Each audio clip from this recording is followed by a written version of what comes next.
Come hydrate with me while I talk about how my first week on 5 milligram Mounjaro went. The good, the bad, the ugly, the fantastic weight loss. Let's get right into it. Hey everybody, it's Allie, and come and join me on my fantastically magical weight loss journey. So this was my first week on 5. I'm actually really surprised at how well it went. I am currently hydrating so that I can get ready to take my next shot, which will be tonight after I finish up some things. So let's talk about this first week. First of all, let's talk about the good news. I lost 3 pounds. Yay! So that was pretty fantastic. For those of you who are new, I shoot to lose 1 to 2 pounds each week, not necessarily every week, but each week, that is my goal. It's a very healthy amount of weight loss. If there's a little bit more than that, it's okay. If there's a little bit less than that, it's okay. I just want to throw that out there because a lot of people get really upset about the number on the scale. And I get it. Like we're all trying to reach that end goal, but it's going to take time. Okay. Let me not get off on a tangent. So my first week was definitely a success. If you saw my half week update, you will know that I definitely had appetite suppression, which is good because it was starting to wane on 2.5, which is why I decided to go up to 5. I had good appetite suppression. I had a little bit of nausea, but I have found that the trick to beating nausea for me, and this may be different for other people. For me, it's scheduling meal times. When the appetite suppression is so strong, it's very easy, especially if you're working or whatever, to just completely skip meals. And I find that that's when the nausea really sets in. So I have been working to combat that by making sure that I have breakfast, even if I'm not hungry, lunch, and dinner. And then if I get hungry, I do have a snack worked into my calories for the day. So by making sure that I'm getting those meals in, mind you, it could be something as light as I really like to do a protein shake for breakfast. It's weird. I love breakfast food, but I've never really been a big breakfast eater. Like I was the one that would go on various, hey bud, do you want under the blanket? Okay, hang on. Sorry, hang on. Okay, go lay down. He gets cold because he has no fat. Lay down. Good boy. That's Kevin, for those of you who are new. So, I was always that person on a road trip who, if we left early in the morning and everybody was like so excited for breakfast, if I ate breakfast, it actually made me feel nauseated. I don't know what causes that. I've always been that way ever since I was a kid.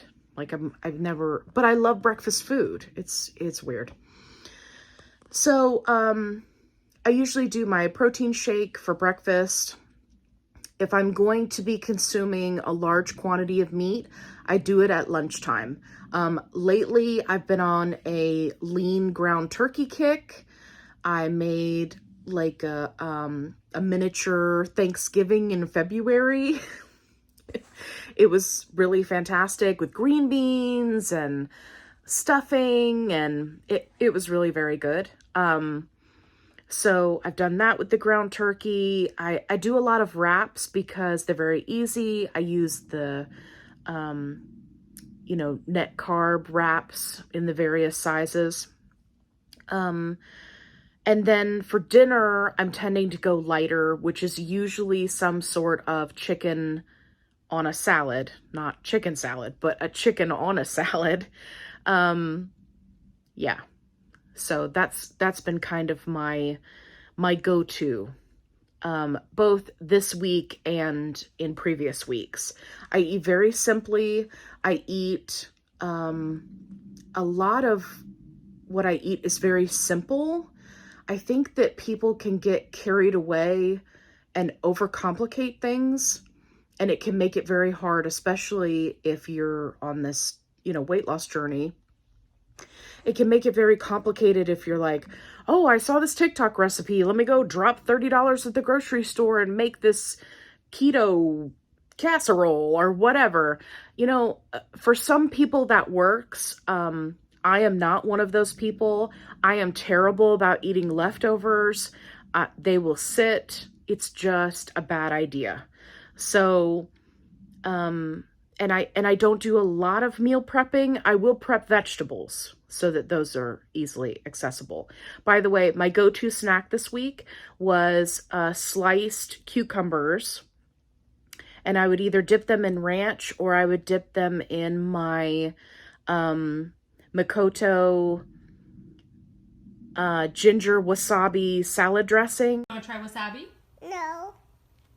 Do you want to try it? No. Okay. Wasabi.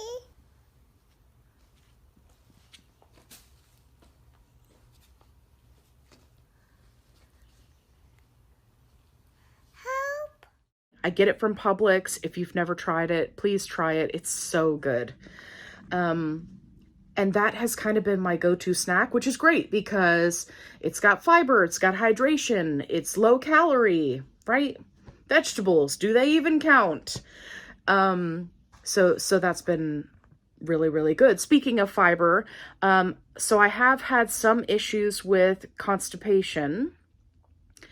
I have seen a lot of people comment that on 5 milligram Mounjaro, they have significantly more issues with constipation. I have not had that. Mind you, I get in front of it, right? I take the Dukalax chews. I call them my Dookie chews. I eat prunes every night. I will take a laxative if I absolutely must. I'll take a stool softener if I must, right? I get out in front of it. I don't let it go for days at a time. And most of the people that I see posting online, they're just letting it go for days at a time. Not a good idea. Get out in front of that shit. Literally. So I did not have any increased issues with constipation. However, it did not go away.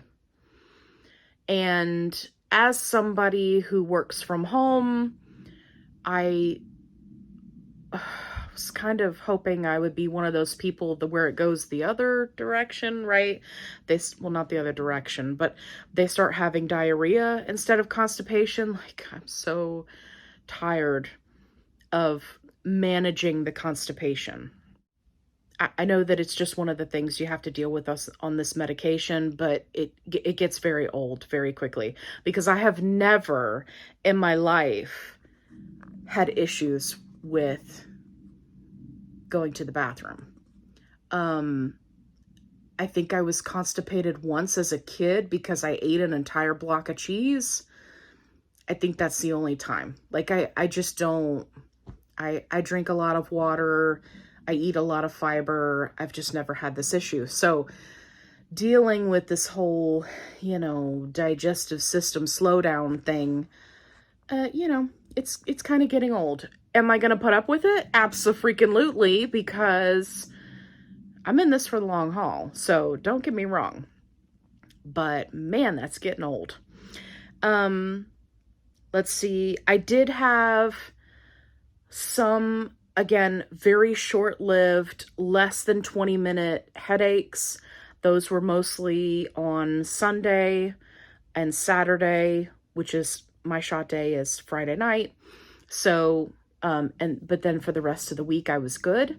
I didn't have any other real symptoms other than I did talk about in my last update that shortly after my shot, I did have some muscle soreness and joint, I don't want to call it joint pain, joint stiffness, I guess would be a better term to use because I wasn't really in pain. It was just uncomfortable. Anyway, you can go watch that halfway update if you want more information on that. But other than that, that was it for side effects. So I think staying on 2.5 for so long has really helped my body to acclimate to this medication. And now that I've upped the dose, I'm just going back to kind of the original reactions that I had to the medication without the extreme fatigue. So when I say the reactions, I mean like the positive ones, right? Food noise is gone. Appetite suppression is on point, lasting the entire week. So yeah, that's been very good.